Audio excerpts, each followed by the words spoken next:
Hello everyone. Marathi आई या आपल्या YouTube चॅनलच्या नवीन व्हिडिओमध्ये आपल्या सर्वांचं स्वागत आहे. 10वीची बोर्डाची परीक्षा तोंडावर आली आहे. धाकधूक ही मुलांसोबतच आईवडिलांनाही होत असते की माझ्या मुलाला किती मार्क्स पडतील, पेपर नीट लिहिता तर येईल ना, ऐनवेळी माझा मुलगा किंवा मुलगी ब्लँक तर होणार नाही ना, उत्तरं येत असून पण माझ्या मुलाला किंवा मुलीला परीक्षेत टाईम तर पुरेल ना, अशी अनेक प्रश्न पालकांना त्याचसोबत विद्यार्थ्यांनाही पडत असतात. बोर्डाची परीक्षा म्हणलं की डोक्यावर आणि मनावरती एक प्रकारचं दडपण येतं.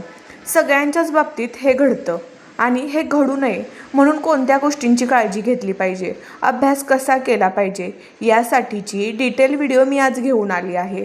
चला तर मग व्हिडिओला सुरुवात करूया.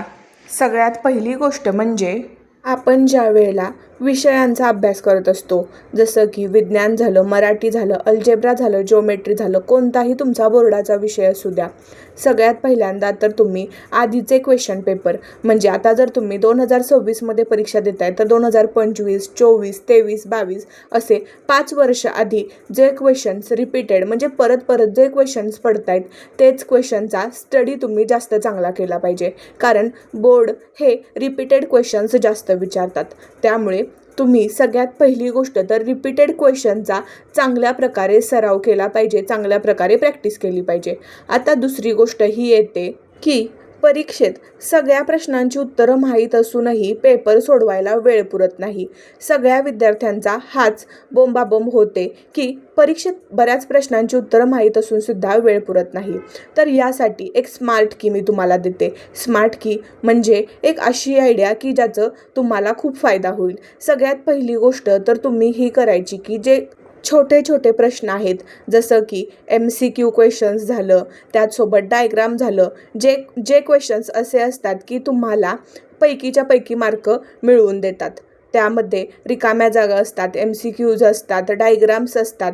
ह्या सगळ्या गोष्टी ज्या तुम्हाला आउट ऑफ मार्क्स मिळवून देतात ते क्वेश्चन्स तुम्ही आधी सोडवायचे आणि जे क्वेश्चन्स हार्ड आहेत, तुम्हाला येत नाहीत असे क्वेश्चन्स तुम्ही नंतर सोडवायचे. अर्थातच जे क्वेश्चन्स इझी आहेत त्या क्वेश्चन्सचा क्वेश्चन नंबर, क्वेश्चनचा जो सब कोड असेल तो टाकून जे इझी क्वेश्चन्स आहेत ते तुम्ही आधी सोडवायचे आणि हार्ड क्वेश्चन्स जे आहेत ते लास्टला ठेवायचे. याने काय होईल की जे इझी क्वेश्चन्स आहेत लगेच सोडवून जातील, ज्याच्यामध्ये आउट ऑफ मार्क मिळतील त्याचे तुम्हाला आउट ऑफ मार्क मिळून जातील आणि जे हार्ड क्वेश्चन्स तुम्ही लास्टला ठेवलेत ते तुम्ही लास्टला कवर करू शकता.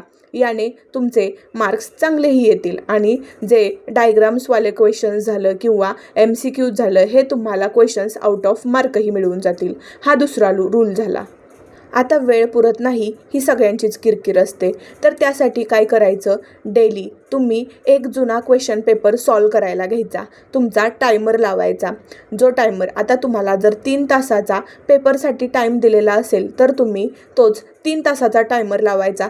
3 तास तुम्ही एका जागेवरून न हलता तुमचा क्वेश्चन पेपर सॉल्व करायचा. यामध्ये तुम्हाला कुठे जास्त वेळ लागतोय, कुठं कमी वेळ लागतोय, कुठं तुम्हाला टफ जाते, कुठे तुम्हाला मुद्दे लिहिता येत नाही, कुठे तुम्हाला प्रश्नांना उत्तरं देताना त्याचसोबत उत्तरं लिहिताना जास्त वेळ द्यावा लागतोय, या सगळ्या गोष्टी नोट डाऊन करायच्या आणि त्यानंतर दुसऱ्या दिवशी परत त्याच गोष्टींची प्रॅक्टिस करताना तुम्ही या सगळ्यावरती काम करून तुम्हाला कमीत कमी टाईममध्ये जास्तीत जास्त क्वेश्चन्स कसे सोडवता येतील याकडे लक्ष द्यायचं आहे. यालाच आपण टाईम मॅनेजमेंट असं म्हणू शकतो, जे आपण वेळ लावून आपण करू शकतो. त्यामुळे तुम्हाला पेपरमध्ये वेळेचा स्ट्रेस कधीच येणार नाही आणि वेळेचा स्ट्रेस न घेता तुम्ही चांगल्या प्रकारे पेपर सोडवू शकता. हा झाला तिसरा रूल. आता चौथा महत्त्वाचा रूल, तुम्हाला उत्तरं छान लिहिता येत आहेत, तुमचं अक्षरही चांगलं आहे, पण तुमच्याकडे प्रेझेंटेशन स्किल नसतं. म्हणजे आपलं उत्तर, आपलं म्हणणं कसं प्रेझेंट करायचं हे जर तुम्हाला माहीत नसेल तर तुम्हाला कमी मार्क्स येऊ शकतात. आता आपण काही मोठ्या प्रश्नांची छान उत्तरं लिहितो, कधी कधी आपण पॅरेग्राफ सिस्टीम वापरतो. तर अशा वेळेला काय करायचं, प्रत्येक मुद्दा आधी लिहायचा, त्याला अंडरलाईन करायची, त्याच्याबद्दलचं रिलेटेड जे काही माहिती आहे ती त्याच्या खाली लिहायची. त्याचसोबत सुटेबल डायग्राम, ट्री डायग्राम आपण पेपरमध्ये काढू शकतो, जेणेकरून तुमचं उत्तर जास्त सुटेबल, सुटसुटीत, सुंदर दिसून येईल आणि तुमचं प्रेझेंटेशन स्किलही दिसून येईल. तुम्ही काय लिहिताय यापेक्षा तुम्ही कसं लिहिताय हे उत्तर चेक करणारा जास्त बघतो. तुमचं हँडरायटिंग भलेही कसं तरी किचकट असेल, पण जर तुम्ही डायग्राम दाखवत असाल, ट्री डायग्राम दाखवत असाल, उत्तराला हायलाईट करत असाल, मेन मुद्दे हायलाईट करत असाल, अंडरलाईन करत असाल, तर तुमचं प्रेझेंटेशन स्किल वाढून नक्कीच तुम्हाला चांगले मार्क मिळू शकतात. आता आपल्याला बोर्डाच्या परीक्षेमध्ये वेगळे कलरचे पेन वापरण्याची मनाई असते, तर अशा वेळेला काय करायचं, जो तुमचा आहे तोच पेन आहे त्याने तुम्ही अंडरलाईन करू शकता, डबल इन्व्हर्टेड कॉमाही देऊ शकता. ओके. आता मगाशी सांगितल्याप्रमाणे लास्ट 5 इयर्सचे तुम्हाला जे क्वेश्चन्स पेपर आहेत ते रेफर करायचे आहेत. ते रेफर करताना तुम्ही टायमर लावून ते पेपर्स तुम्ही सोडवायचे आहेत. त्याने काय होतं की तुमचा कॉन्फिडन्स वाढतो, तुम्हाला टेन्शन येत नाही, पेपरची भीती वाटत नाही, ऐन वेळेला तुम्हाला असं हताश झाल्यासारखं वाटत नाही. त्यामुळे तुम्हाला लास्ट 5 इयर्सचे पेपरसुद्धा रेफर करायचे आहेत. ते कसे सॉल्व करायचे आहेत ते बघायचं आहे. आता तुम्हाला माहीतच असेल की मार्केटमध्ये एक नमुना सॅम्पल पेपर किंवा सॅम्पल ॲन्सर पेपर मिळतो, ज्याच्यामध्ये आपल्याला दाखवलं जातं की बोर्डाचा पेपर नेमका सोडवायचा कसा, त्याला आपण अंडरलाईन कशा करायच्या, आपण कॉलम्स कसे आखायचे, हे सगळं तुम्हाला सॅम्पल ॲन्सर पेपरमध्ये दाखवलं जातं. त्यामुळे असे सॅम्पल ॲन्सर पेपर तुम्ही मार्केटमधून रेफर करा, ते कसे सॉल्व केलेत ते बघा. त्याच्यामध्ये तुम्हाला असं दाखवलं जातं की आधी कोणते क्वेश्चन सॉल्व करायचे, त्यानंतर कोणते क्वेश्चन सॉल्व करायचे. बोर्डाच्या परीक्षेत मराठी, हिंदी किंवा इंग्लिशमध्ये जनरली सगळ्यात पहिला क्वेश्चन हा असतो निबंध किंवा एसे रायटिंग, आणि ह्या एसे रायटिंगमध्येच आपला जास्त टाईम निघून जातो. त्यानंतरचे आपल्याला छोटे क्वेश्चन्स, मोठे क्वेश्चन्स, MCQs, ट्री डायग्राम्स वगैरे असे क्वेश्चन्स नंतर येतात. त्यामुळे आपल्याला सुरुवातीला एसे रायटिंग न करता सुरुवातीला असे क्वेश्चन्स आपण सॉल्व करायचे आहेत की ज्याने आपल्याला आउट ऑफ मार्क मिळतील. फॉर एक्झाम्पल MCQs किंवा ट्री डायग्राम्स. आता हे झालं लँग्वेजेसचं. त्यानंतर येतो महत्त्वाचा विषय म्हणजे मॅथ्स, अल्जेब्रा किंवा सायन्स. या विषयांमध्ये सुद्धा आपल्याला आउट ऑफ मार्क मिळू शकतात. लँग्वेजेस या सब्जेक्टमध्ये कधीच आपल्याला आउट ऑफ मार्क मिळत नाही, तर मॅथ्स, सायन्स किंवा अल्जेब्रा, जिओमेट्री यासारखे सब्जेक्ट आपल्याला आउट ऑफ मार्क मिळवून देतात. त्यामुळे आपण अभ्यास करताना या विषयांवरती जास्त फोकस करायचा आहे. सम कसे सॉल्व करायचे आहेत, कोणते सम्स आधी सॉल्व करायचे आहेत, कोणते सम्स स्टेप वाईज सॉल्व करायचे आहेत, कोणत्या टॉपिक्सना जास्त टाईम द्यायचा आहे, हे आपण रिव्हिजन करूनच करू शकतो. त्यामुळे मॅथ्स असू किंवा अल्जेब्रा असू याचंही आपल्याला आधी रिव्हिजन करायचं आहे. कोणते क्वेश्चन्स आपला जास्त टाईम घेतात याकडेही लक्ष द्यायचं आहे. आता स्टुडंट्सचा आणि पालकांचा एक गैरसमज असतो की ग्रुप स्टडी केलं की मुलं जास्त अभ्यास करतात, जास्त वेळ घेतात. पण खरंच असं होतं का हो? विद्यार्थ्यांनो, तुम्हीच यावर विचार करा. ग्रुप स्टडी करताना आपलं होतं काय? आपण एका टॉपिकवर अभ्यास करत असतो, आपला फ्रेंड वेगळ्या टॉपिकवर अभ्यास करत असतो. त्याचे जरा जास्त पॉईंट क्लिअर असतात आणि आपले थोडे कमी. मग याने होतं काय की आपल्याला जास्त टेन्शन येतं. ग्रुप स्टडीमध्ये स्टडीपेक्षा गप्पा मारणं जास्त होतं, वेगवेगळ्या विषयांवरती चर्चा करणं जास्त होतं. त्यामुळे बोर्डाच्या वेळेला किंवा परीक्षा तोंडावर आलेली असताना ग्रुप स्टडी करणं प्रत्यक्षाने टाळावं.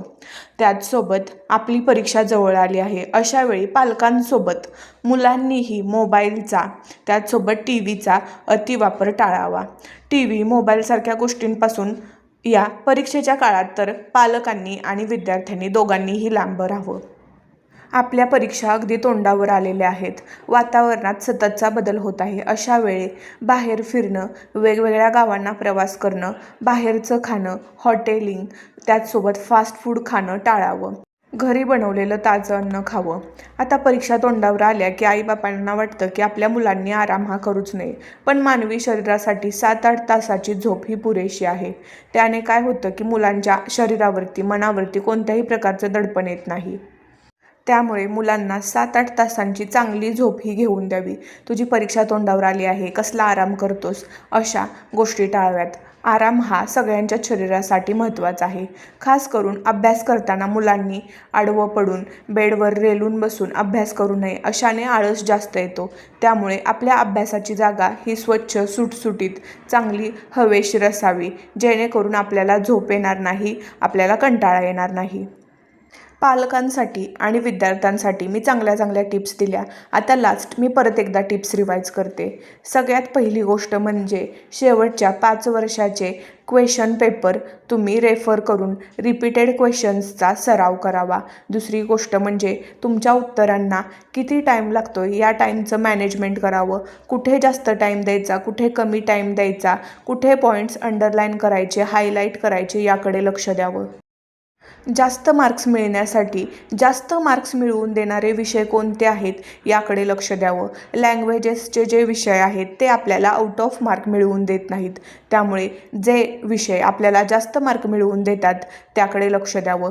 कोणते क्वेश्चन्स आपल्याला आउट ऑफ मार्क मिळवून देतात याकडेही लक्ष द्यावं आणि ते क्वेश्चन्स आधी सॉल्व करावेत. त्याचसोबत आपण रिव्हिजन, त्याचसोबत ॲन्सरचं प्रॅक्टिस, कोणत्या क्वेश्चन्सना किती टाईम लागतो याकडे लक्ष द्यावं, जेणेकरून आपल्याला आउट ऑफ मार्क्स मिळतील. आशा करते की ही नवीन व्हिडिओ तुम्हाला नक्की आवडली असेल. थँक्यू.